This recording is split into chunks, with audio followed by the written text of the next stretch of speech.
notice, I hope, that this is throwing a shadow line and it's tucking that eye back into the face up under the brow. Okay. Alright, clean this out a little bit over here. It's not bad. We can live with that. Now I'm going to come underneath and I'm going to cut this bag in very carefully. Once again, I'm starting at the center and I'm coming down. Okay. I'll roll him over, get right back in the groove, and notice I'm trying to get two hands on my tools at all the time. For beginners, if you really need, if you can, to get two hands at all times on your tool, that allows you a lot better control. Okay, that's not bad. There's the bag. Alright, and I'm going to go ahead. Now, I did that with this. A lot of times, if you don't have a veiner, if you've got a small V-tool, this happens to be about a 1.5 millimeter tool, and I've got another one here that is a 3 millimeter, which would be about an 1/8 inch. Oops, excuse me, an 1/8 inch American. Hang on, I just dropped it. If you don't have the veiner, you can do these. You can do what I just did with the V tool like this. In fact, I'm going to come back after. As you can see, I cut these two lines. I'm going to come back with the V tool, and I'm going to drop it right in the bottom there. And I'm going to go ahead and cut it. And what that does is that gives me a sharp line in there that throws a shadow, which makes your detail stand out a little better. Okay, I'm just going to cut it around. Have to come up here and cut a little bit right there. In fact, on this top one, a lot of times, and I probably will, I'll come back with a knife sometimes and cut that in. Okay, can you see that? There we go. Now I'm going to go ahead and take this and I'm going to cut the same thing in the bottom of this bag. Just a little shadow line. And here again, it makes that detail show up a little better. Okay, like so. And then I'm going to take it, and this other one I showed you, I'm going to cut it. I'm not cutting too deep with this tool. A lot of times I use a smaller one, but I happen to like this one. Okay, see, it makes a nice little wrinkle. I'll come clean that up in a minute. I'll drop below that one, right there. Drop below that one, and I'll come up. I'll cut that right there. I'll drop down here and cut this one in. It's just going to start in, then I'm just going to bring it back out of the wood and let it die off right there. Okay. And I'm going to turn him back around.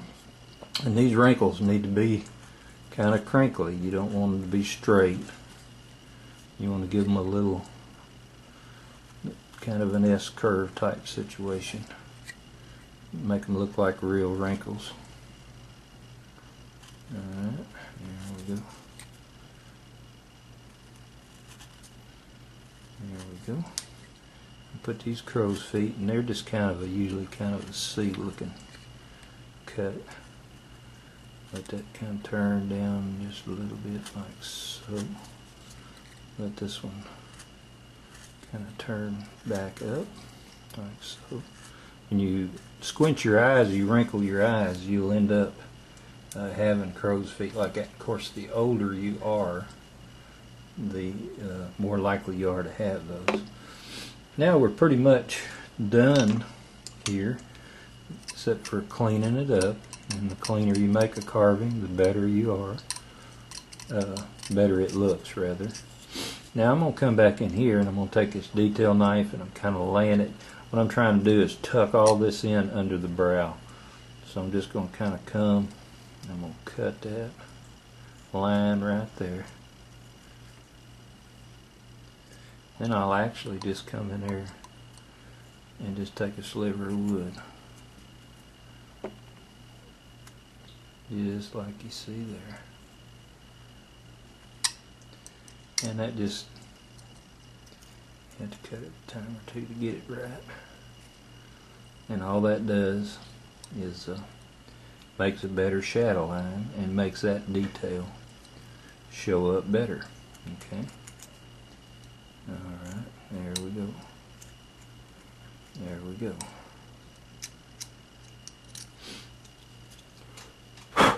There we go. Now you can see, of course, you know, you have to come back and do a little cleanup here and there, but that's okay. And also, if you're going to finish off the top, I want to come and make sure this is round. So I'll just kind of ease that up a little bit, clean that up just a little bit. And at this point, then you can come back and put in your eyelashes, your eyebrows, and there's many ways to do them. I'll show you how I do them a lot of times on my wood spirit. What I'll do is now I'm just going to kind of draw a line in here. Let me draw it where I can see it. Okay, eyebrow's going to kind of come up here, rounds up, and then it gets a little thinner as it comes down, something like that. And what I'll do is take a U-gouge of some sort, and I'll just come back in here and just take a little bit of material, not a whole lot. You're just kind of providing a little bump where the eyebrow is going to be. Make sure you can see this. Okay. Just kind of, and you can actually come in here and put a U. Okay. And you want to kind of just come on out and let it kind of die off out here somewhere, like so. Alright, just something like that. And then of course you have to take a knife, or a lot of times I use a skew, and what you do is you just come in here and ease this off where you don't see that ditch, and lowers your forehead just a little bit, which is okay. Something like that. A lot of times it is easier to use a skew right here because you can just kind of lay it in here like that. Turn it up a little bit and turn it out and let it come out like so. Clean that up and then come back here, take a skew or a knife or however you want to do it, soften that edge. I find a skew really handy for rounding or softening edges. It's just easier to use for me. You got more control. You can kind of scrape a little bit. There we go. And you want, of course, make sure it's knock off any sharp edges I see. Then you can come back with a V-tool again, a small V-tool, 3mm, 1.5, whatever. And at this point you can put in some eyelashes. You want to make sure that they curve, they're not straight. You can put them close together, far apart. Some people probably even do this with a veneer, I don't know. As they go out though, they're going to kind of lay down flat. Now I'm not going to put too many in here. Sometimes you have to cut them from the other direction, but as they go, they kind of lay down flatter and flatter and flatter. At least that's what I do. Okay, so you could put in more if you wanted to. You could put in a whole bunch if you wanted to. And you just turn it around and make sure that the eyelash kind of gets out of the little mound I made. Okay. Clean up anything you don't like. Oops, excuse me. Clean up anything you don't like. Okay. And there is pretty much how I carve an eye. Of course, you got to come back and clean off your pencil marks with a nice sharp knife, or even with an eraser if you can get in there to it good enough. Now at this point, this eye,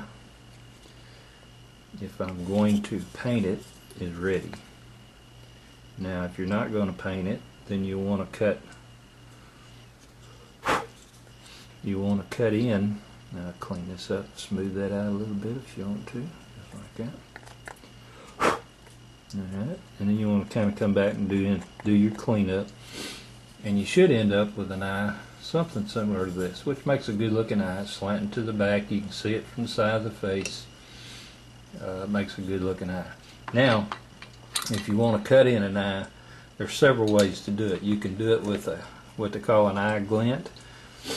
Now, an eyeball, if you look at it, usually you're only seeing about half of the eye, and also the eye itself fills up about half in width of the eye. So an eye will look something like this. That may not be perfect, depending on whether the person is looking up or down or whatever, off to one side. And I'm kind of centering this, but you really don't want to do that. You usually want your eye to be off one way or the other a little bit, and that keeps them from having a 1,000-yard stare. I'm not going to put an eye glint in this one. I'm just going to show you how to. This is an eye I use a lot of times on wood spirits, especially when I'm carving them in found wood. I'm going to cut that top line kind of deep right there, from side to side where the eye itself is going to go. And then I'm going to take this number 7, because it's just about the right size, and I'm going to push it in. I'm going to follow this around and just establish me a mark first. You got to make sure it keeps it round, okay? And then very gently you're going to work yourself down and back to that line, okay? And establish where the pupil of the eye would be. I have to come back and cut this one more time. Alright. Sometimes maybe you have to have a little help. Now what I'm doing is I'm using a scoop cut. I'm starting straight up and down, and as I go down I'm lowering the handle, which is going to leave me a kind of a bowl effect actually in there.